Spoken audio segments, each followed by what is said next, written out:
Queen Ara sat on her crystal throne, staring at the data tablet in her hands. Her purple scales seemed to darken with anger. The report was clear. Her daughter, Princess, had not been studying alien cultures on the frontier colonies. She had been living with a human, married to a human, with children. "This cannot be true," Ara whispered. Her voice echoed in the empty throne room. The massive chamber was built from living crystal that glowed with soft blue light. Everything in the palace was perfect, ordered, and pure, just like society was supposed to be. Her chief advisor and stood nearby. His scales were gray with age, but his eyes were sharp. "The intelligence is confirmed, my queen. Princess has been on Colony World 7 for 3 years.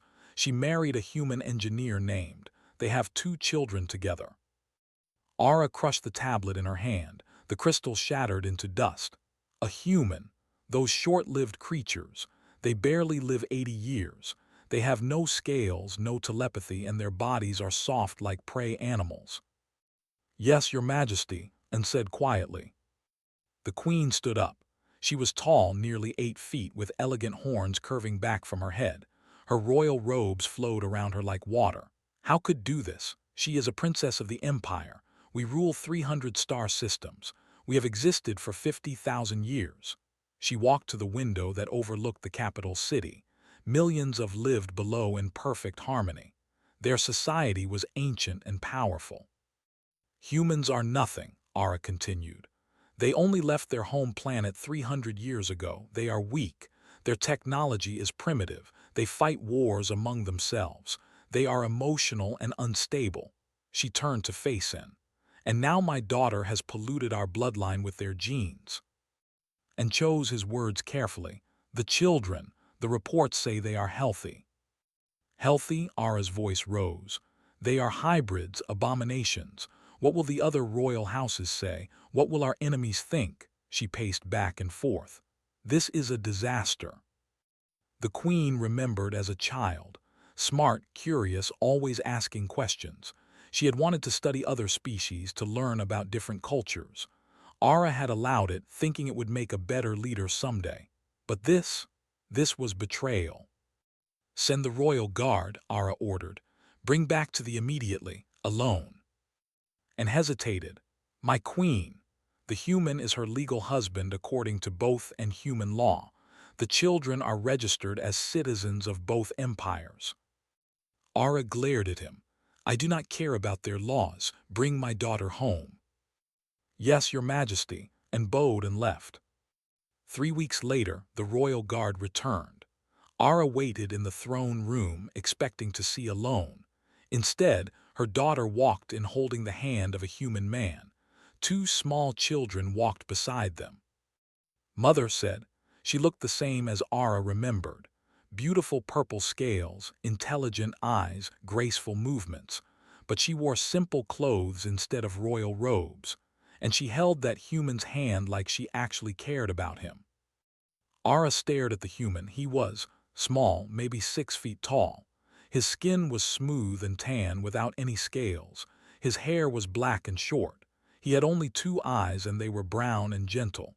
He looked fragile, like he would break if she pushed him. "You must be Queen Ara," the human said. His voice was calm and respectful. "My name is, I am honored to meet you." The queen ignored him. She looked at the children instead. The girl looked about 5 years old. She had purple scales but they were softer somehow. Her eyes were brown like her father's. The boy was younger, maybe 3.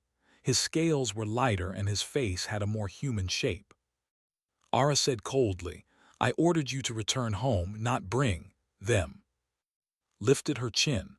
"They are my family. Where I go, they go." "That thing is not your family," Ara pointed at. "It is a human, and those children are mistakes." The little girl moved closer to her father, put his hand on her shoulder. "Your Majesty," he said quietly, "I understand you are upset, but please do not speak about our children that way. Do not tell me what to do in my own palace."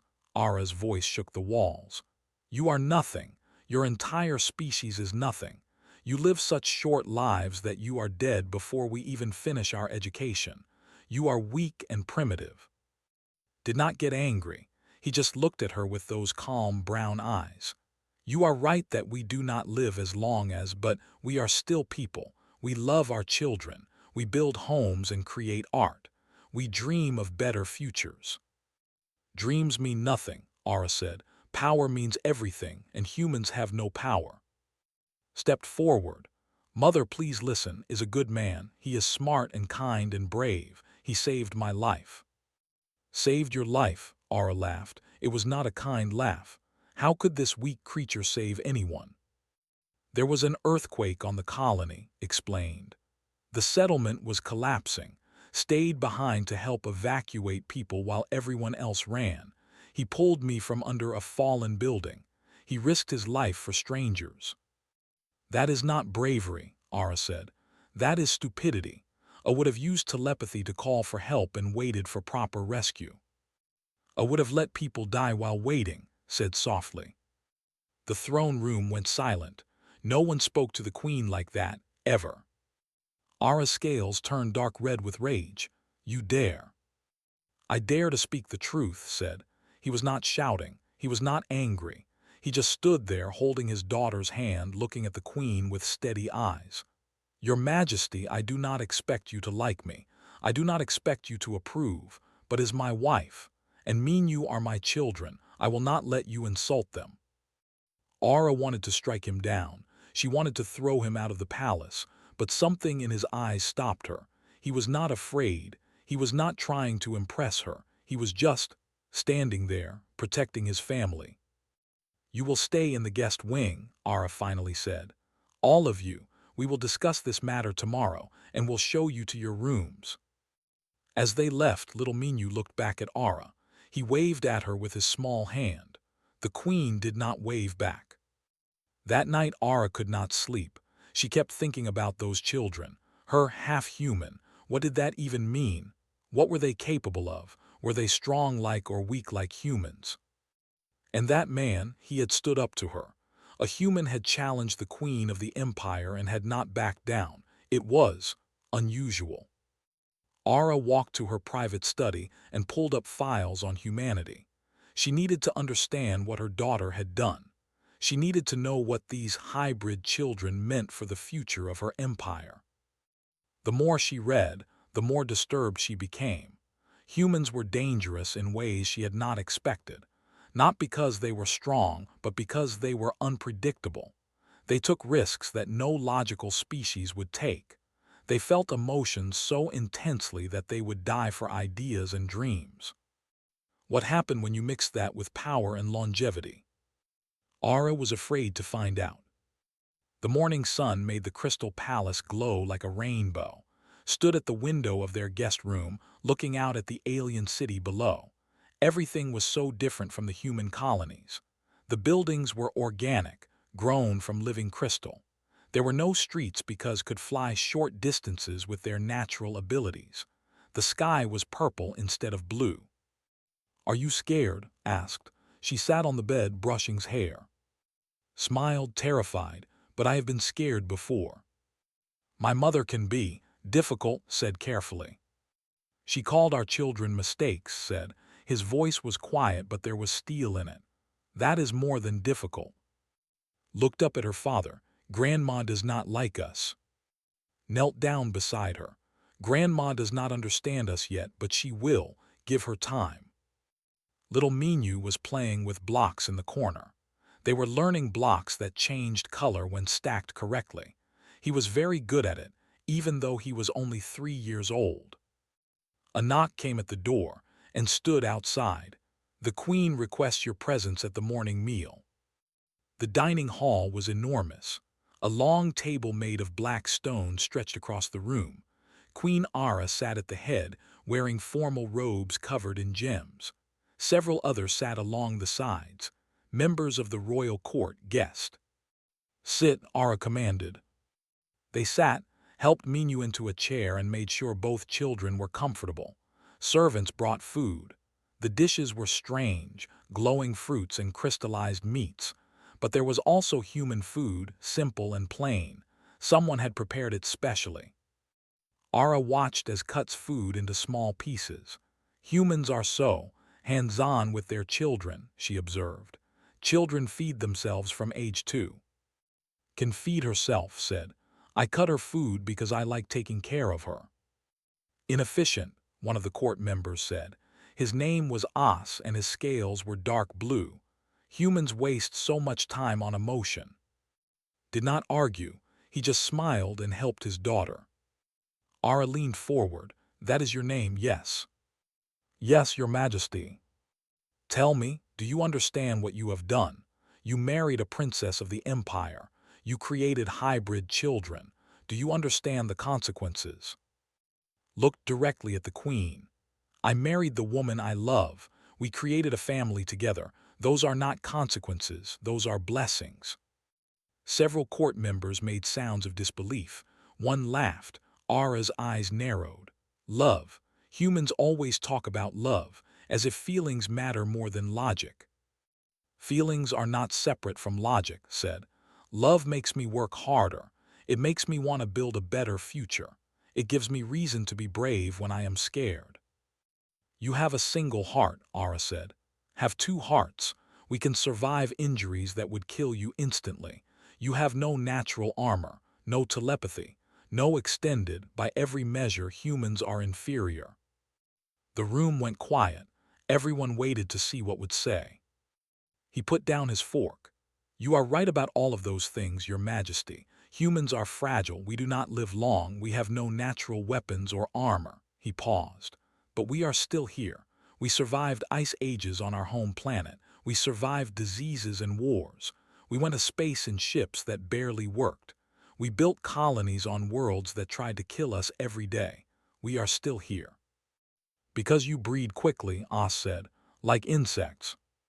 Because we never give up, corrected. Because when we fall down, we get back up, every single time. Ara was about to respond when stood up on her chair. Grandma. Everyone looked at the little girl. She had her mother's purple scales but her father's brown eyes. Yes, child, Ara said. Why are you angry at Daddy? The queen blinked. She had not expected such a direct question. I am not. I am concerned about you and your brother. You are half human. That makes you different. Tilted her head. Different is bad. Different is complicated. Then something strange happened. His eyes glowed with soft purple light. She looked at her grandmother and suddenly Ara could feel the child's emotions. Joy, curiosity, love for her parents, concern for her grandmother's sadness. You are telepathic, Ara whispered. A hybrid child has telepathy. She has had it since she was 2, said proudly. Stronger than mine at her age. Minyu, not wanting to be left out, lifted his bowl. It was made of heavy crystal. He held it up with one hand, which should have been impossible for a 3-year-old. Then he squeezed it. The crystal cracked. Minyu, gentle, said quickly, taking the bowl away. Ara stared. He has strength, but enhanced. That crystal requires significant force to crack. He does not know his own strength yet, explained. We are still teaching him. As leaned forward, interested now. What else can they do? Draws pictures, said. He pulled out a data pad and showed them. The drawings were beautiful, detailed scenes of space, of different worlds, of families together. They were far too sophisticated for a 5-year-old. She has human creativity mixed with precision. And Minyu, Ara asked. He learns very fast, said. We taught him basic math last week. Now he is doing calculations that human children do not learn until they are 7 or 8. The queen sat back in her chair. She looked at her with new eyes. They were not mistakes. They were something else, something she did not understand. This changes nothing, Ara said, though her voice was less certain than before. They are still hybrids, still contaminated bloodlines. His jaw tightened. With respect, your majesty, my children are not contaminated. They are perfect. Perfect? Ara laughed bitterly. You have no idea what you have created. These children will never truly belong anywhere. Too human for, too alien for humans. They will be caught between 2 worlds forever. Then we will teach them to build bridges between those worlds, said firmly. Later that day, Aura summoned her chief scientist, Os. He was ancient even for a with gray scales and wise eyes. I need you to study the hybrid children, find out what they are capable of, find out if they are dangerous. Os bowed, and the human father. Study him too, Aura said. I need to understand why I chose him. I need to know what humans are really capable of. That evening, Aura watched from a balcony as played with his children in the palace gardens. He was laughing, running around while they chased him. So much energy wasted on play. So inefficient. But the children's laughter echoed through the garden. Pure joy, untainted by politics or prejudice. And joined her on the balcony. They seem happy. Happiness is temporary, Aura said. Is it? And asked. Or have we simply forgotten what it feels like? Aura did not answer. She just watched the strange little family below and wondered what she was supposed to do with them. Joined her husband and children. The four of them sat together on the grass, pointing at the stars that were beginning to appear in the purple sky. They were teaching the children constellations, mixing and human star knowledge. For just a moment, Aura felt something she had not felt in centuries: loneliness. Her empire was powerful, her rule was absolute, but watching that small family laugh together, she realized she had something they did not have. She had no one who looked at her the way Minu looked at, with pure, uncomplicated love. Perhaps, and said quietly, the question is not what the human has done to our bloodline. Perhaps the question is what our bloodline has gained from his. Aura did not respond, but she did not walk away either. She stayed on that balcony, watching her daughter's strange, hybrid family, trying to understand what she was really looking at. Os had been a scientist for over 300 years. He had studied thousands of species across the galaxy, but he had never studied a human up close before. Now he stood in his laboratory, watching through the observation window. He seems nervous, Os noted. Wouldn't you be? And replied. The Queen ordered him tested like a specimen. Os entered the lab, stood in the center looking at all the strange equipment. Good morning, I am Os. I hope you understand this is purely scientific observation. I understand, said. You want to know what I am capable of, so you can decide if I am worthy of. The Queen wants data, Os corrected. I simply want to understand. They started with simple tests. Physical strength was weak compared to reaction speed average. Potential maybe 80 years if he was lucky. Telepathy, none. On paper you are quite unremarkable, Os said, not unkindly, just stating facts. On paper, yes, agreed. But Princess says you saved her life. How did you do that? Thought back to that day on the colony. There was an earthquake. The settlement buildings were collapsing. Most people evacuated to the ships, but was trapped under debris. The rescue team said it was too dangerous to go back. So you went alone? Yes. Why? Looked confused by the question, because she needed help. But you could have died. Yes. That is not logical. Smiled slightly. No, it is not. Os made notes on his data pad. Humans make decisions based on emotion rather than logic. This is well documented, but I want to understand the process. When you saw the danger, what did you think? I did not think, said honestly.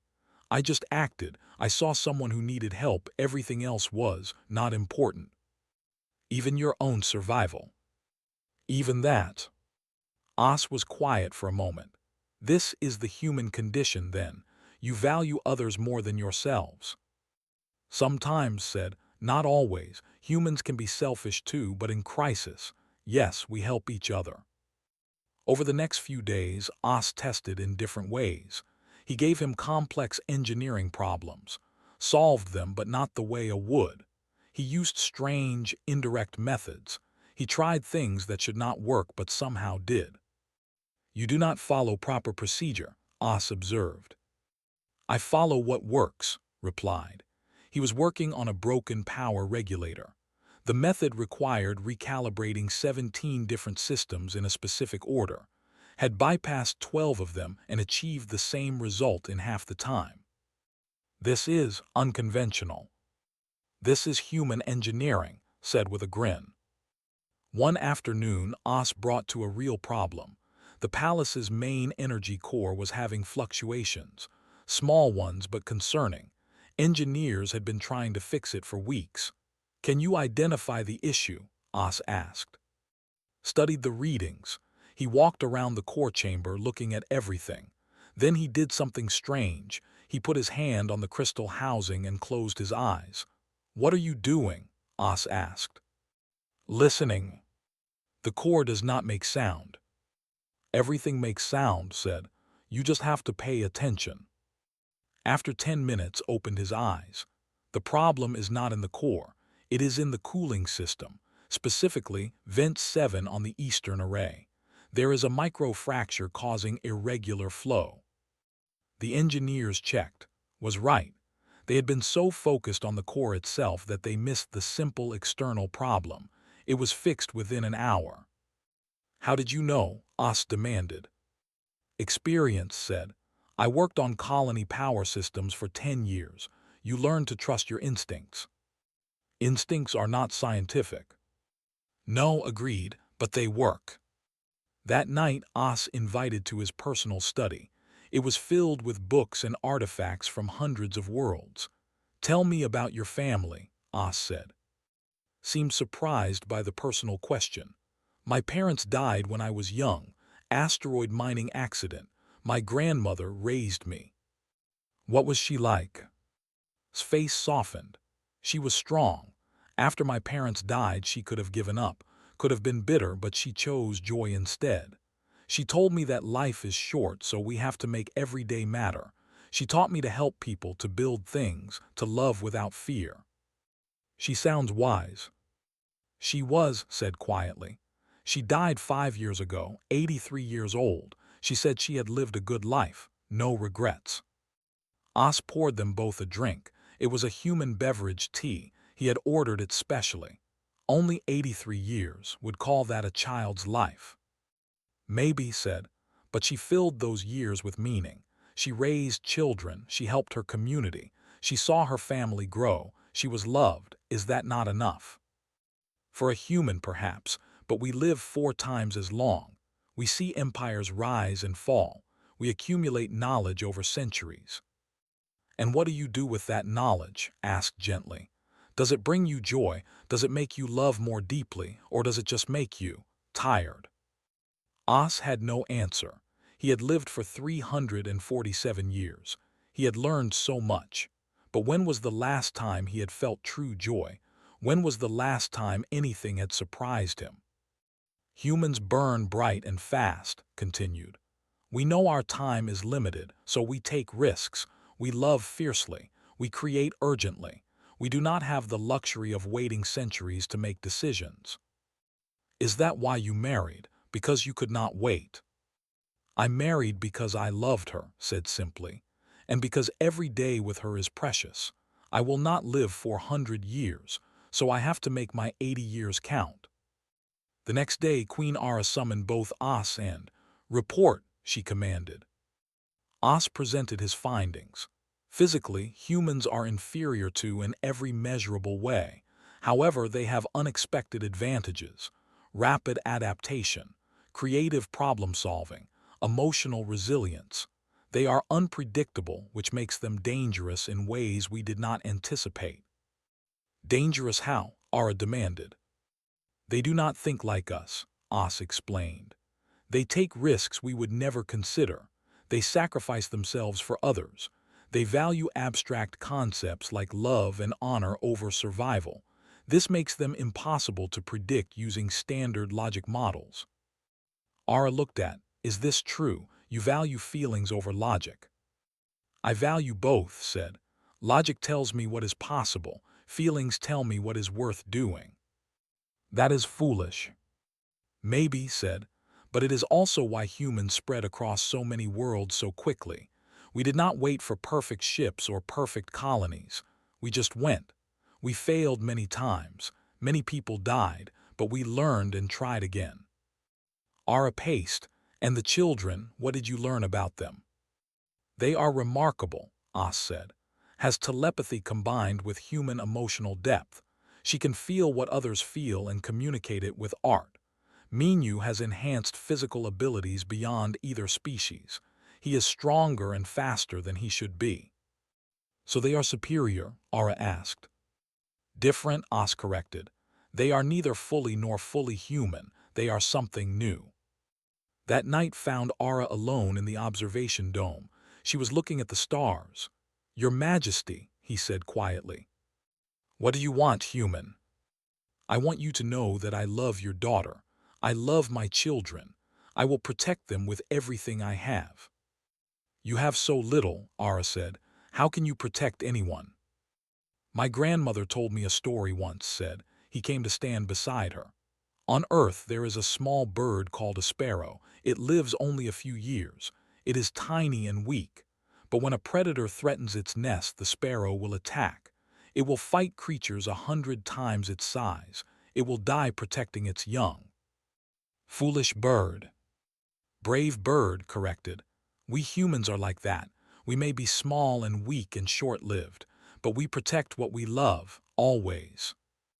Ara looked at him, really looked at him.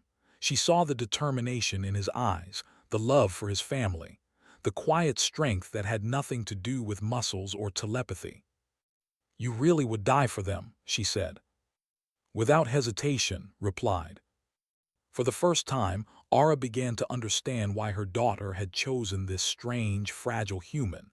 He was not impressive by standards, but he had something many had lost over their long centuries. He had passion, purpose, the fierce determination that comes from knowing your time is limited. Perhaps, Ara said slowly, I have been asking the wrong questions. What do you mean? I have been asking what you can do for my empire, what you can offer, what you bring to our bloodline. She turned to face him fully. But maybe I should ask what we can learn from you instead. 2 weeks passed. As continued his research on and Minyu. He ran genetic scans, cognitive tests, and physical assessments. Every day brought new surprises. Queen Ara found herself watching the children more often. She would stand on her balcony and observe them playing in the gardens, would create elaborate games that mixed telepathic challenges with human imagination. Minyu would build towers from rocks, testing his strength while learning patience. One morning, As requested an emergency meeting with the queen. His scales were bright with excitement, a color Ara had rarely seen on the old scientist. Your Majesty, I have completed my analysis of the hybrid children, As said. The results are extraordinary. Show me. As activated a holographic display. 2 genetic structures appeared, one human. We assumed the children would be a simple combination, half of each parent's traits, but that is not what happened. Explain, Ara demanded. The hybrid genetics did not just combine, they enhanced each other. Has telepathy, but it is stronger than a pure her age. She also has human emotional intelligence, which makes her telepathy more nuanced and powerful. She can understand feelings in ways we cannot. As changed the display to show Minyu's data. The boy has strength and resilience but with human adaptability. His muscles develop faster. His bones are denser. He heals from injuries quicker than either species. But they are still hybrids, Ara said, still mixed. Your Majesty, As said carefully, they are not mixed in the way you think. They are evolved. The traits give them longevity and mental abilities. The human traits give them creativity and emotional depth. Together, they create something greater than either species alone. Ara sat down heavily. You are saying my are superior to pure. In many ways, yes, As said. They will live for centuries like us, but they will feel life more deeply like humans. They will have our logical minds and their creative spirits, our physical abilities and their adaptability. This is impossible. This is evolution, Your Majesty. Sometimes, bringing two different groups together creates something stronger than either group separately. Ara needed time to think. She dismissed As and sat alone in her throne room. Everything she believed about purity and bloodlines was being challenged. The children she had called mistakes might be the future of her species. That afternoon, a ship arrived from Earth. His brother had come with a human diplomatic delegation. Ara agreed to meet with them, curious about what other surprises these humans might bring. Looked similar to but was taller and more formal. He bowed respectfully. Your Majesty, thank you for seeing us. I am ambassador from the Human Colonial Alliance. Your brother married my daughter without my permission, Ara said coldly. Yes, said, and we are grateful that you have welcomed him here despite your concerns. I have not welcomed anyone, Ara said. I am evaluating the situation. Smiled slightly. Of course, but perhaps you would like to know that is not unique among humans. We have many ambassadors, engineers, and scientists working across the galaxy. We have formed alliances with 17 different species in the past 50 years. Alliances based on what? You have nothing to offer but your short lives and weak bodies. We offer innovation, said. We solve problems in ways others do not expect. We adapt quickly to new situations, and we are loyal to our friends. He pulled up a data display. These are the joint projects between humans and other species. New ship designs, medical treatments, agricultural improvements. We may not be as advanced as you, but we contribute. Ara studied the data. She was surprised by how much humans had accomplished in such a short time. They had only been in space for 300 years, but they had spread faster than any other species in recorded history. Why do you take such risks? Ara asked. Why spread so quickly when you could consolidate and grow stronger first? Because we do not have time to wait, said simply. We live short lives. Every generation wants to see progress. We cannot afford to be patient. Before Ara could respond, alarms sounded throughout the palace and burst into the throne room. Your Majesty, we have received a distress signal from Outpost 17. They are under attack by raiders. They were a hostile species that had been at war with the Empire for decades. They were fierce warriors who attacked border outposts for resources and slaves. How many ships? Ara demanded. 4 cruisers. Our garrison has only 2 defense ships. They cannot hold out long. Ara immediately began issuing orders. Send the 3rd fleet. Tell them. The 3rd fleet is 3 days away, and interrupted.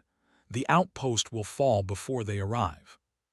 Stepped forward. Let me help. Everyone turned to stare at him. You, Ara said, you are not a soldier, you are an engineer. I know those outposts, said. I helped design the power systems for the colonial stations. I know their weaknesses and their hidden capabilities. I can help. This is a military matter, As said. Humans have no business. My brother and I volunteer, interrupted. We have combat experience, and we have a ship that can reach the outpost in 4 hours. Ara looked at the 2 human brothers.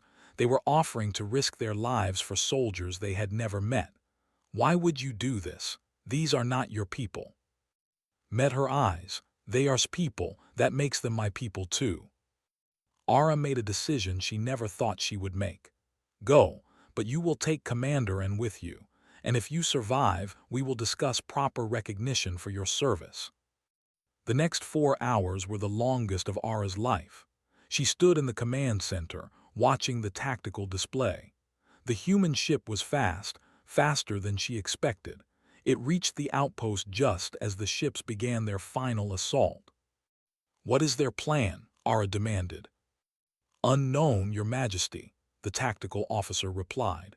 They are not using standard military tactics. On the display, Ara watched the human ship do something completely unexpected. Instead of engaging them directly, it flew straight toward the outpost and landed.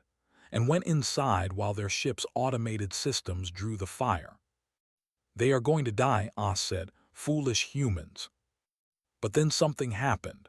The outpost's defense systems, which had been damaged, suddenly came back online. But they were not just repaired, they were enhanced. Power readings were triple what they should be. "What did they do?" Ara whispered. His voice came over the communication channel. "I redirected the station's emergency power reserves through the weapon systems. You have about 20 minutes of enhanced firepower. Use it wisely."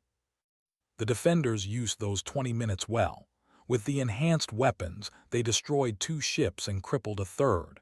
The last ship retreated. When Enon returned to the palace, Ara was waiting. The throne room was full of court members. Everyone wanted to see the humans who had saved the outpost. "You succeeded," Ara said. "We did what needed to be done," replied. "You risked your life for people you do not know." "That is what good people do, Your Majesty, human or otherwise." And stepped forward. "Your Majesty, I must report that tactics were unconventional but highly effective. He and his brother worked together with perfect coordination. They treated our soldiers with respect and valor." Ara looked at for a long moment. Then she did something that shocked everyone in the room. She stood up and walked down from her throne. She stopped in front of and placed her hand on his shoulder, a gesture of highest respect. "You have proven yourself human, not with words but with actions." That evening, Ara sat within the garden. The children were asleep inside. "I was wrong about your husband," Ara said quietly. "Look surprised, Mother. He is brave, he is clever, he is loyal. These are not human traits or traits, they are simply good traits." Ara watched the stars. "And the children, As tells me they are extraordinary." "They are," said softly. "I called them mistakes. I called them contaminated." Ara's voice was heavy with regret. "I was afraid of what I did not understand." "Fear is natural," said. "But it is not wise," Ara replied. "Your children, they are not mistakes, they are the future." 3 days after the battle at Outpost 17, Queen Ara called a formal assembly in the Grand Hall. Representatives from all the major houses attended. News of the human who had helped save soldiers had spread quickly. Stood before the assembly at his side. He wore simple clothes. He had refused the formal robes they offered him. "I am not trying to be," he had told. "I am just trying to be myself." Ara addressed the assembly. "I have called you here to witness an important decision. For weeks, I have questioned my daughter's choice to marry this human. I called their children mistakes. I believed our bloodline had been contaminated." Murmurs spread through the crowd. Everyone knew about the Queen's disapproval. "I was wrong," Ara declared. The hall fell silent. Queens did not often admit mistakes. "I judged based on prejudice rather than truth. I saw weakness where there was actually different strength. I saw contamination where there was actually evolution." She gestured to, "This human risked his life to save our people, not because he had to, not because we are his species, but because it was right. He showed me that strength is not just about long lives or powerful bodies. Strength is also about courage, about sacrifice, about choosing to help others even when it costs you everything." Ara turned to face the assembly fully. "I hereby formally recognize the marriage between Princess and, furthermore, I declare their children and Minu to be full heirs of both the Empire and the Human Colonial Alliance. They carry the best of both our peoples." The assembly erupted in debate. Some members cheered, others protested, but Ara raised her hand for silence. "I know many of you have concerns. You worry about purity, about tradition, about what mixing species might mean." She looked at each of them. "But I ask you this, would you rather be pure and stagnant or evolving and strong?" As stood up. He had been one of the most vocal critics of "Your Majesty, with respect, how can we trust that this is not just temporary emotion? How do we know these hybrid children will truly benefit our empire?" Ah stepped forward. I can answer that. I have studied and mean you extensively. Their genetic structure is remarkable. They have longevity, they will live for centuries.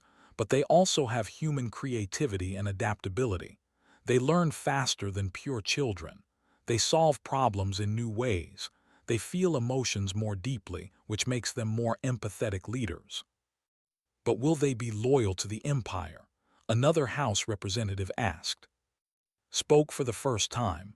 They will be loyal to what is right, to justice, to protecting those who cannot protect themselves. Is that not what you want from your leaders? There was a long pause. Then, surprisingly, As bowed. The human speaks wisdom.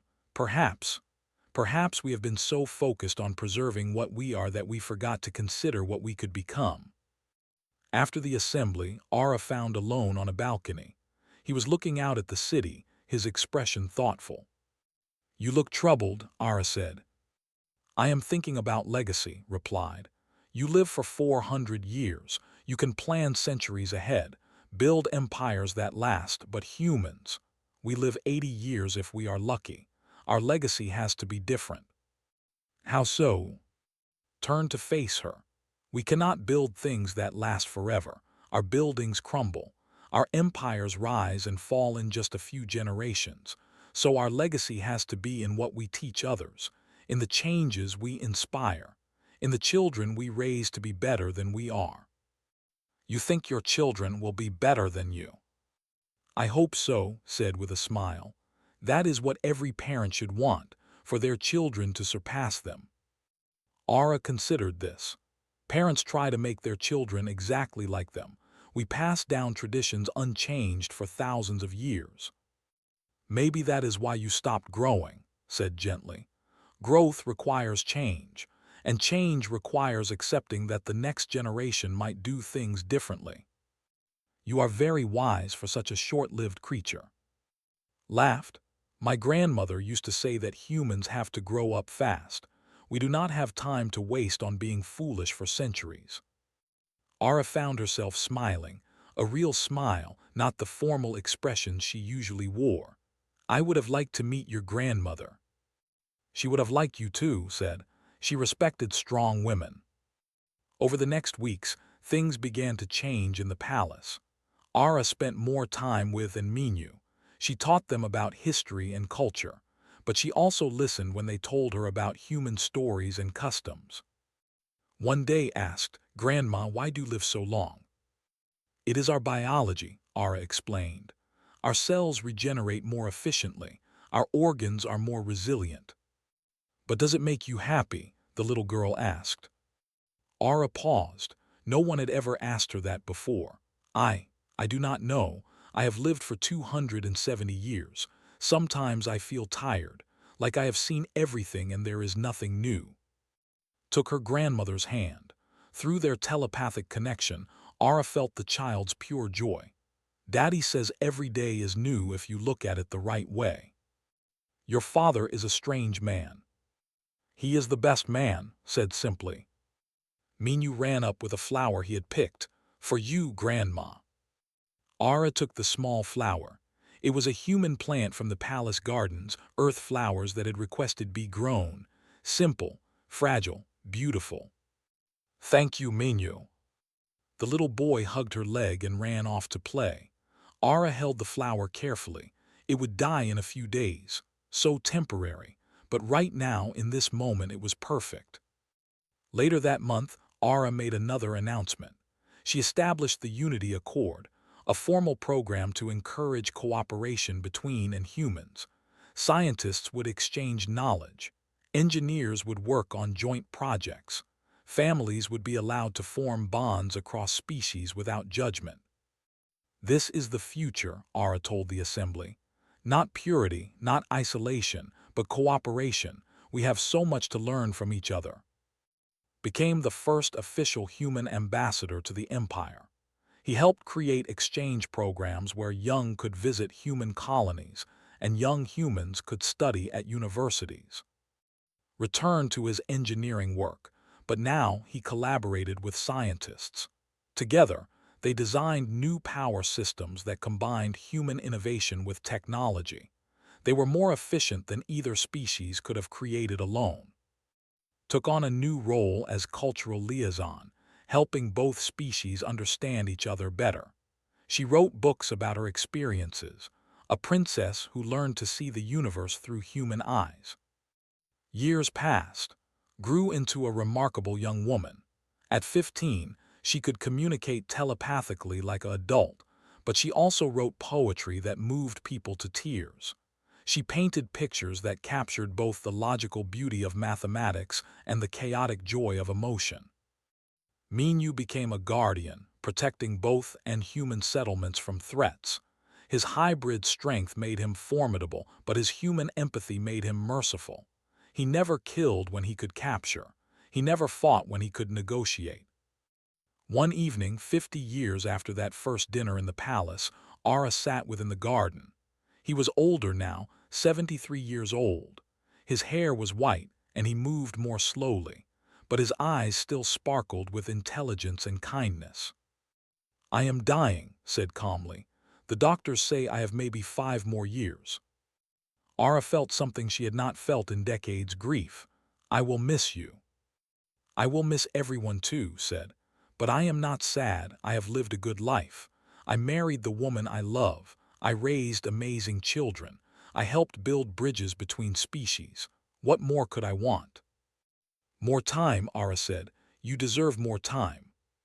Smiled. "I had enough time. Quality matters more than quantity, Your Majesty. I would rather live 80 meaningful years than 400 empty ones." "My years were not empty," Ara protested. "They are not empty now," corrected gently.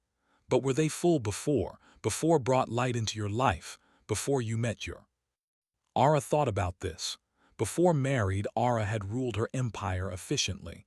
She had maintained order, preserved traditions. But had she been truly alive or just existing? "You changed me," Ara admitted. "You and your strange human ways. You taught me that strength is not just about power, that wisdom is not just about age, that love matters more than logic." "You taught me things too," said. "Patience, long-term thinking, the value of tradition alongside innovation. We learned from each other." They sat in comfortable silence, watching the sunset. The sky turned brilliant colors, purple and gold and red, beautiful and temporary, just like human life. "Wants to become a diplomat," said. "She wants to bring more species into the Unity Accord." "She will be magnificent," Ara said. "Minyu wants to start a school, teaching both and human children together." "Also magnificent." "They are your legacy too," said.